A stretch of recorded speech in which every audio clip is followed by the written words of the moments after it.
In this video, we are taking a look into 3ds Max's command panels and all the different tabs that give you access to a huge function set for all sorts of workflows, from modeling to animation. We'll focus on how to use the command panel, where to find certain types of commands according to workflow, and what to expect when you're working in this part of the interface. The command panel is where you do most of your creation and modifying in your scene and is organized into different tabs that correspond to a type of workflow. The command panel comprises 6 user interface panels that give you access to most of the features of 3ds Max. You can only see one panel at a time by clicking on their icon. Moving from the left to the right, we have the Create panel, Modify panel, Hierarchy, Motion, Display, and Utilities. 3ds Max is always open by default to the Create panel, and the Create panel always has the Geometry tab open. Starting at the Geometry tab, the tools that are available within the Create panel are Geometry, Shapes for 2D, Lights, Cameras, Helper Objects, Space Warps, and Systems. This is where you can find Biped, Daylight System, and Bones. The Geometry button houses all of your pre-designed 3D objects called primitives.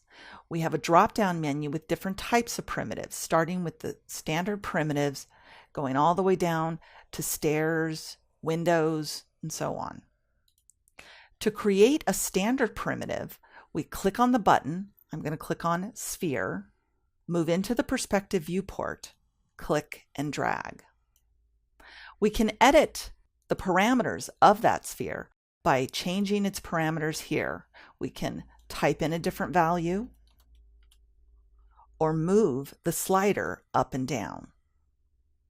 And I'm doing this by clicking and dragging directly on the arrows. The command panel and all of its features are sectioned off into different rollouts, these gray bars that have titles on them. Clicking them will roll them up and down. Preferably when we're working with a primitive and we want to edit the primitive's parameters, it's best to do it in the Modify panel. The Modify panel is directly to the right of the Create panel. The Modify panel gives us access to the parameters for our objects. We also have access to a modifier stack. Modifiers are objects that actually deform your 3D primitive. We can add them through the Modify list, choosing them in alphabetical order. I'm going to choose a taper. You can see that the taper is sitting on top of the sphere in the modifier stack. So it's giving us a history of that object from the primitive to the taper. And you can go up and down. We can change the taper amount. You can see the object in the scene becomes a little bit more top-like a top. Moving to the right of our Modify panel is the Hierarchy panel. The Hierarchy panel has multiple functions. We have our rollouts, and by default, the Hierarchy panel is open to pivot. This gives us control over the pivot, which is the icon that we see here in gray and red that have the X, Y, and Z arrows. To the right of the Hierarchy panel is the Motion panel. This gives us control over the parameters for animation, animation controllers, and trajectories. Again, to the right is our Display panel. The Display panel gives us control over hiding categories of objects like lights, cameras, and geometry, or specific objects. Hide by selection. We can also freeze our objects, which makes them so they're visible in the viewport but not selectable. And then lastly, we have our Utilities. Utilities section contains miscellaneous utility programs, our asset browser, measuring tools, functions for motion capture.